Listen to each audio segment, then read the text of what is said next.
जय हिंद। नमस्कार प्यारे साथियों, आपका हार्दिक स्वागत है आपके अपने यूट्यूब चैनल पर। तो प्यारे साथियों, जैसा कि आप सभी को पता है, हमारे चैनल पर जो सीईटी को लेकर है वो मैराथन क्लासेस शुरू हो चुकी है। तो प्यारे साथियों, जैसा कि आप सभी को पता है, पहली सीईटी जो क्लास हुई थी उसमें हमने हमारे प्रजनन केंद्र, प्रमुख राष्ट्रीय उद्यान, हरियाणा के राष्ट्रीय उद्यान, इन सभी के बारे में हमने चर्चा की थी।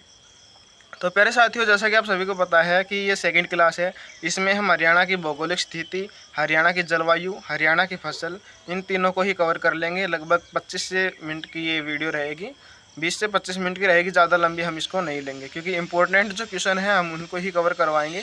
इसके अलावा हम ज़्यादा कुछ नहीं पढ़ेंगे इसमें। और प्यारे साथियों, 13 दिन बचे हैं। 13 दिन में लगभग हमारे पास 20-21 के समथिंग हमारे जो टॉपिक हैं वो हमें क्लियर करवाने हैं। 20 से 21 टॉपिक हमें क्लियर करवाने हैं। एक दिन में लगभग हम तीन टॉपिक क्लियर करवा रहे हैं। तो हम लगभग 7 से 8 दिन में जो बेसिक जीके है उसको एक बार नज़र मार लेंगे। इसके बाद हम प्रिय साथियों 3 से 4 दिन करंट अफेयर करवाएंगे। उसके बाद हम एक बार रिवीजन भी करवाएंगे। जो बेसिक जीके है वो लगभग 15 से 16 नंबर की एवरेज उसमें रहने वाली है, क्योंकि पेपर है वो ईजी से मॉडरेट बनेगा और ईजी में जो मेन चीज़ें हैं वो ही डाली जाती हैं। तो प्रिय साथियों, बिना किसी देरी के हम क्लास को शुरू करते हैं। तो ये हमारे आज से लिखे हुए नोट्स हैं जिसके द्वारा हम आपको पढ़ा रहे हैं। तो प्यारे साथियों, इसके लिए है कि हरियाणा की भौगोलिक स्थिति। हरियाणा की भौगोलिक स्थिति, सबसे पहले जो हमारा चैप्टर है हरियाणा की भौगोलिक स्थिति, तो 18वें संविधान संशोधन के तहत 17वां राज्य हमारा बना।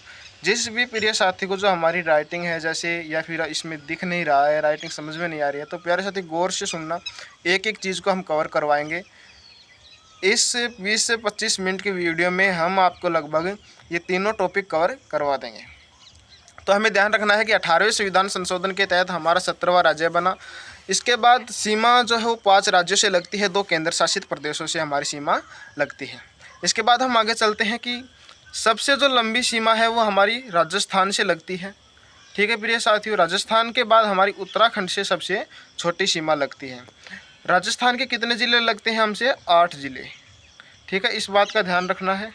जितने भी राज्य के जितने ज़िले लगते हैं हम उन सभी को कवर करवाएंगे। इसको हम ट्रिक के साथ बताएंगे कि आपको कैसे ध्यान रखना है कि कौन कौन से राज्य के हमारे कितने ज़िले टच होते हैं। इसके बाद जो ये है हमारा हिमाचल प्रदेश। देखो प्रिय साथियों, जितने भी हमारे पड़ोसी राज्य हैं, पड़ोसी राज्य के जो ज़िले हैं वो हमारे ज़िले से एक कम टच होंगे। ठीक है, तो हिमाचल प्रदेश इसके 3 हैं, और जो पड़ोसी राज्य जैसे कि जो हिमाचल प्रदेश है इसके हमसे 2 राज्य टच होते हैं। सबसे पहले इधर की साइड हमने हरियाणा के लिखे हैं, और ये जो पड़ोसी राज्य का नाम हमने इधर लिखा है, हिमाचल प्रदेश है। हिमाचल प्रदेश का ये हमने शॉर्ट में लिखे हैं, बहुत ही जल्दी में नोट्स बनाए हैं आपके लिए, क्योंकि इंपॉर्टेंट ढूंढकर बहुत ही टाइम में आपके लिए ये नोट्स बनाए हैं। तो ध्यान से देखना कि हिमाचल प्रदेश से हमारे कितने ज़िले टच होते हैं? 2। ठीक है, हमारे ज़िले कितने टच होते हैं? 3, और हिमाचल प्रदेश के कितने होते हैं? 2। पंजाब के साथ हमारे 7 ज़िले टच होते हैं, और पंजाब के कितने हमसे टच होते हैं? 6। इसके बाद यूपी से हमारे 7 ज़िले टच होते हैं, और यूपी के कितने ज़िले टच होते हैं? 6। ठीक है प्रिय साथियों, इस बात को ध्यान रखना है। इसके बाद जो सबसे बड़ी सीमा है, जो सबसे बड़ी सीमा हमारे साथ बना रहा है वो है राजस्थान। ठीक है, तो राजस्थान के जो है वो 7 ज़िले टच होते हैं। ठीक है प्रिय साथियों, सॉरी, ये जो ये हैं हमारे हरियाणा के कितने टच होते हैं? 7। हरियाणा के कितने ज़िले टच होते हैं? 7। और राजस्थान की सबसे बड़ी सीमा है तो इसको 1 बढ़ा देंगे, तो 7 से कितने हो गए? 8। ठीक है प्रिय साथियों, इसमें 1 बढ़ेगा राजस्थान में 1 बढ़ेगा, इस बात का ध्यान रखना है। और राजस्थान हमसे सबसे बड़ी सीमा बनाता है। इसके बाद है उत्तराखंड सबसे छोटी सीमा बनाता है। इसका 1 ज़िला है वो हमसे टच होता है, और हमारा भी इससे 1 ही ज़िला टच होता है। इसके बाद हरियाणा की आकृति कैसी है? हरियाणा की जो आकृति है वो विषम बाहु चतुर्भुज या चतुष्कोणीय चतुर्भुज, ये 2 ऑप्शन आपको मिलेंगे। क्वेश्चन बार बार पूछा गया है। ठीक है प्रिय साथियों, इसके बाद हम चलते हैं कि उत्तरी बिंदु जो है हमारा वो है पंचकुला में गांव है हमारा शाहपुर, और तहसील हमारी कालका। क्वेश्चन ऐसे आएगा कि हमारी हरियाणा की सबसे उत्तरी तहसील कौन सी है? तो कालका। इस प्रकार से आपको ध्यान रखना है। पश्चिमी बिंदु है वो चौटाला, ठीक है। इसमें ज़िला हमारा सिरसा और तहसील डबवाली। पूर्वी बिंदु जो है वो ताजेवाला यमुनानगर और तहसील हमारी छिछरौली। जो दक्षिणी बिंदु है वो मेवात है। मेवात की जो तहसील है वो फिरोजनगर है। ठीक है प्रिय साथियों, उसको हम आगे हमने नोट किया है, उसको हम आगे करवाएंगे। उत्तर से दक्षिण की हमारी जो दूरी है वो 363 किलोमीटर और पूर्व से पश्चिम की दूरी 350 किलोमीटर। इसको भी ध्यान से देखना है। कुल क्षेत्रफल हमारा 4412 है, 4412 वर्ग किलोमीटर है। क्षेत्रफल की दृष्टि से हमारा जिला कौन सा है? 20वां सॉरी। क्षेत्रफल की दृष्टि से हमारा जिला कौन सा है? 20वां। और जनसंख्या की दृष्टि से हमारा जिला कौन सा है? 18वां। इसके बाद हम आगे चलते हैं। ये उत्तरी अक्षांश है 27 डिग्री से 39 मिनट और 30 डिग्री से 35 मिनट। इसको भी आपको एक बार ध्यान रखना है। अगर याद ना हो तो एक बार इस पर नज़र ज़रूर मारनी है, क्योंकि प्रिय साथियों वहाँ पर ऑप्शन में देखकर आपको याद आ जाएगा।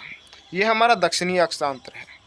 इसके बाद हरियाणा का क्षेत्रफल जो वो है, हरियाणा का क्षेत्रफल देश के कुल क्षेत्रफल का कितना है? हरियाणा का क्षेत्रफल देश के कुल क्षेत्रफल का कितना है? तो 1.34। और मील में अगर पूछे हरियाणा का क्षेत्रफल तो 170 मील।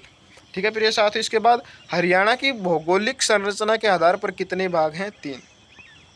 अगर बात की जाए यहीं कि डॉक्टर जसबीर के अनुसार हमारे कितने हैं? 8। और डॉक्टर जसबीर की बुक कौन सी है? An agriculture of Haryana. ठीक है प्रिय साथियों, बहुत ही इंपॉर्टेंट क्वेश्चन है, बार बार पूछे जाने वाला क्वेश्चन है। इसके बाद हम आपको ये जो इस 3 भाग हैं इसको करवाते हैं। 3 भाग जो हमारे कौन कौन से हैं प्रिय साथियों, इसको गौर से देखना है।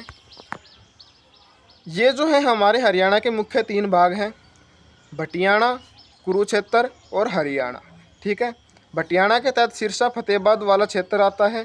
कुरुक्षेत्र के तहत उत्तर पूर्वी भाग का हमारा क्षेत्र आता है। और हरियाणा के तहत रोहतक, भिवानी, झज्जर। इसके बाद जो है हमारी डॉक्टर जसबीर के अनुसार हमारे जो हरियाणा के हैं वो कितने भाग हैं? 8। कौन कौन से हैं? शिवालिक, अरावली, बालू के टिब्बे युक्त मैदान, जलोढ़ का मैदान, बाढ़ का मैदान, तरंगित मैदान रेवाड़ी महेंद्रगढ़ है, और अनखाई दलदल और गिरिदाई मैदान। ठीक है। अनखाई दलदल हरियाणा का सबसे छोटा क्षेत्र है। ठीक है। और जो तरंगित मैदान है रेवाड़ी महेंद्रगढ़ है। जलोढ़ के जो मैदान है वो हरियाणा का सबसे बड़ा मैदान है। इस बात को भी आपको ध्यान रखना है। ठीक है। सबसे बड़ा भाग जलोढ़ मैदानी। ठीक है। सबसे ऊंचा भाग शिवालिक 900 से 2300 मीटर की ऊंचाई है। 1.67% भाग पर है ये। ठीक है। ये क्वेश्चन बार बार रिपीट होता है प्यारे साथी, इसको गौर से देखना है कि जो शिवालिक है हरियाणा के कितने % क्षेत्र पर फैला हुआ है? तो इसका राइट आंसर होगा 1.67। कितना होगा राइट आंसर? 1.67। जो शिवालिक है वो हरियाणा के कितने % भाग में फैला हुआ है? 1.67। इसके बाद पर्यटकों के लिए सबसे प्रसिद्ध है जो शिवालिक की पहाड़ियाँ हैं। वो सबसे अधिक बारिश होती है वो शिवालिक क्षेत्र में होती है। सबसे ऊंची चोटी जो है वो शिवालिक में है। घग्गर, मारकंडा, टांगरी नदी शिवालिक से निकलती है। सबसे अधिक वन जो है वो जिला पंचकुला है। और जो सबसे कम है वो पलवल में। % के आधार पर जो कम पाए जाते हैं वो फतेहाबाद में पाए जाते हैं। और सबसे अधिक वन अगर ऐसे पूछ लीजिए कौन से क्षेत्र में, तो शिवालिक क्षेत्र में। और इसमें शिवालिक क्षेत्र में कौन कौन से वृक्ष पाए जाते हैं? जैसे साल का वृक्ष है, आम का वृक्ष है, चीड़ के वृक्ष हैं। जितने भी महंगे वृक्ष हैं वो शिवालिक की क्षेत्र में पाए जाते हैं। इसके बाद हम आगे चलते हैं कि सबसे अधिक पाए जाने वाला पेड़ इजराइल बबूल। लेकिन इस बात का ध्यान रखना है, जो इजराइल बबूल है ये सबसे अधिक पाए जाने वाला पेड़ है, लेकिन ये कहाँ मिलता है? अरावली क्षेत्र में। ठीक है प्रिय साथियों। अचार का चंदन यानी कि हरियाणा का चंदन किसे कहा जाता है? कौन से वृक्ष को कहा जाता है? तो जाटी वृक्ष को कहा जाता है। सबसे अधिक वर्षा कहाँ होती है? अम्बाला। गाँव अगर पूछा जाए तो छिछरौली और जिला यमुनानगर। ठीक है प्रिय साथियों, कि आपसे जिला पूछ लिया जाए तो कौन से होती है? तो अम्बाला में। और गांव पूछ लिया जाए तो छिछरौली यमुनानगर। अगर आपसे पूछा जाए कौन से क्षेत्र में होती है? तो शिवालिक क्षेत्र में।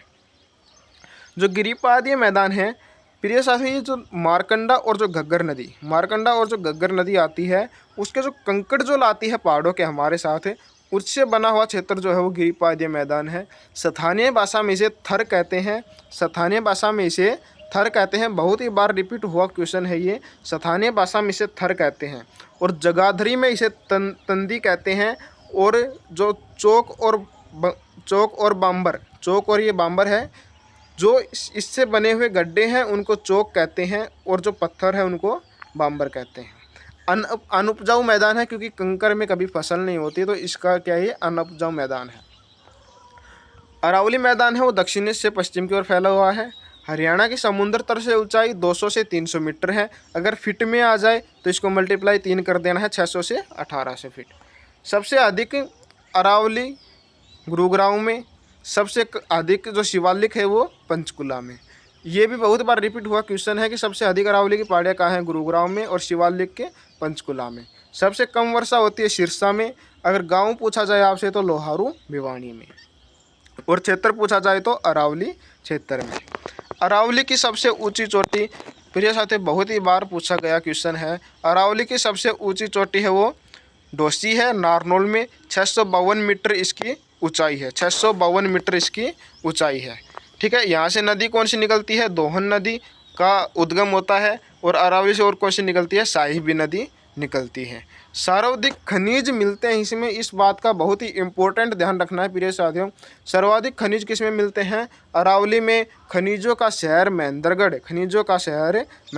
इस बात का इम्पोर्टेंट क्वेश्चन है कि खनिजों का शहर महेंद्रगढ़ से लगभग 2 से 3 ही क्वेश्चन पूछे जाते हैं। महेंद्रगढ़ है जो हवाई चप्पलों का जो ये उद्योग है वो कहाँ है, महेंद्रगढ़ में। और लाख की चूड़ियों को उद्योग महेंद्रगढ़ में। सबसे अधिक खनिज कौन से शहर में मिलते हैं, महेंद्रगढ़ में। ठीक है प्रिय साथियों, सबसे कम वर्षा अगर पूछी जाए तो ये जो हमारी सिरसा में होती है, और इसके बाद कहाँ होती है, महेंद्रगढ़ में। सबसे शुष्क जो है वो महेंद्रगढ़ है। ठीक है प्रिय साथियों, ये महेंद्रगढ़ से 2 से 3 इंपॉर्टेंट क्वेश्चन है, यही बार बार रिपीट होते रहते हैं। लेकिन सलेटी का जो पत्थर है, सलेटी का पत्थर एक खनिज में आता है, ये कहाँ मिलता है, कुंड रेवाड़ी में। बहुत ही इंपॉर्टेंट क्वेश्चन है, बार बार पूछे जाने वाला क्वेश्चन है। और एक जो डोसी की जो पहाड़ी है, इसमें च्यवन ऋषि का आश्रम था, बहुत ही बार रिपीट हुआ क्वेश्चन है। च्यवनप्राश की खोज किसने की थी, च्यवन ऋषि ने, जिसका जो आश्रम है वो कहाँ पर है, डोसी की पहाड़ी, नारनौल में। इसके बाद हम आगे चलते हैं। हमारी पूरी कोशिश रहती है कि आपको क्लास में एक बार ऐसा कवर करवाया जाए कि अगर आपको क्लास को 2 से 3 बार देखते हो तो आपको पूरा ही ऑप्शन जब देखोगे ना तो आपको पूरा ध्यान आ जाएगा, कोई दिक्कत नहीं। जो जलोढ़ मिट्टी है, जलोढ़, उससे कौन से, जलोढ़ की जो पुरानी जो मिट्टी है उसको क्या कहते हैं, बांगर, और नई को कहते हैं खादर। ठीक है, और जो मारकंडा से बनने वाले मैदान हैं उनको क्या कहते हैं, बेल्ट। ठीक है, इस बात को बहुत ही ध्यान रखना है। हरियाणा की जलवायु, ये नया टॉपिक स्टार्ट होता है यहाँ से। हरियाणा की जलवायु निर्माण जो है वो कैंपियो काल में हुआ। महाद्वीपीय जलवायु है हमारी, उपोष्ण शुष्क कटिबंधीय है। महाद्वीपीय जलवायु आपको ध्यान रखना है ज़्यादा तो। ठीक है, इसके बाद हरियाणा में 3 प्रकार की ऋतु पाई जाती है, ग्रीष्म ऋतु, सर्दी ऋतु और वर्षा ऋतु। तो सबसे पहले हम ग्रीष्म ऋतु को करते हैं। सर्वाधिक तापमान 49 से 50 डिग्री। सबसे अधिक गर्म महीना प्रिय साथियों जून बार बार टिक होता है, और सभी साथियों का गलत होता है, क्योंकि जो एचएससी है वो जून को सबसे गर्म महीना नहीं मानती है। हरियाणा का सबसे गर्म महीना मई का महीना है। बहुत ही बार रिपीट हुआ क्वेश्चन है, और बहुत ही बच्चों का, जो पढ़ने वाले बच्चे हैं वो भी इसमें मार खा जाते हैं। बहुत ही बार गलत होने वाला क्वेश्चन भी यही है। औसतन तापमान हमारा 35 डिग्री है और भारत का 38 डिग्री है। और जो गर्म हवाएं हैं उनको स्थानीय भाषा में लू कहा जाता है। ये सब हमसे जुड़ी हुई बातें हैं, याद होने में ज़्यादा देर नहीं लगेगी। सर्दी जो है सबसे कम तापमान होता है, सबसे ठंडा महीना जनवरी का होता है, औसतन तापमान 12 डिग्री। वर्षा जो होती है उसको, जो सर्दी ऋतु में जो वर्षा होती है उसे मावट कहते हैं, और रबी की फसल के लिए ये लाभदायक होती हैं। और जो ये सर्दी के ऋतु में जो वर्षा होती है लौटते हुए मानसून से होती है, इस बात का भी हमें ध्यान रखना है। शीतलहर को पिरवा कहते हैं स्थानीय भाषा में। जो स्थानीय भाषा वाले क्वेश्चन हैं उन पर थोड़ा ज़्यादा गौर देना है। वर्षा ऋतु, सबसे अधिक वर्षा इसमें होती है, 40 से 60 डिग्री के बीच वर्षा होती है, औसतन है ये हमारे। दक्षिण से पश्चिम ज़्यादा बारिश होती है। जो दक्षिण से पश्चिम जो मानसून आता है उससे हमारी ज़्यादा बारिश होती है। बहुत ही बार रिपीट हुआ क्वेश्चन है कि सबसे अधिक वर्षा हरियाणा में कौन से मानसून के कारण होती है, तो दक्षिण पश्चिमी मानसून के कारण। हरियाणा की 70% जनसंख्या खेती पर निर्भर है। जलवायु जो है वो हमारी वहाँ पर समाप्त हो चुकी है। इसके बाद हम आगे चलते हैं। ये जो है दक्षिणी ज़िला इसमें हमारा रह गया था, उसमें जो हमारा दक्षिणी गांव है वो दोहा है, तहसील हमारी फिरोजपुर और ज़िला मेवात, वैसे हमने आपको बता दिया था। मेवात की जगह अब नूह भी मिल सकता है। हरियाणा में कितने प्रकार की खेती होती है, तो 3 प्रकार की। खरीफ में हमारा बाजरा, कपास, गन्ना, चावल, मक्का बोया जाता है। किस प्रकार से ध्यान रखना है कि हरियाणा में प्रमुख 2 ही फसल हैं, बाजरा और गेहूँ, जो हम यूज में करते हैं। बाजरा में 3 शब्द हैं और खरीफ में भी 3 शब्द हैं, गेहूं में 2 शब्द हैं और रबी में भी 2 शब्द हैं। इसके बाद जो हरी सब्जियां हैं, सॉरी इसमें लिखा नहीं गया है लेकिन फिर भी बताता हूँ, इसमें जायज़ की जो फसलें होती हैं 3 प्रकार की, उसमें हरी सब्जियां बोई जाती हैं। सबसे अधिक बाजरा कौन से ज़िले में होता है, महेंद्रगढ़।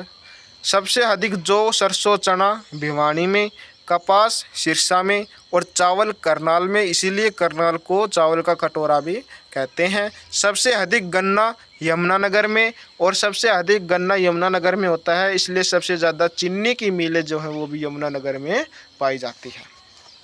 जो सबसे अधिक कपास होते हैं वो सिरसा ज़िले में होती है, लेकिन एक बात का ध्यान रखना है कि सबसे अधिक कपास का निर्यात पलवल ज़िला करता है।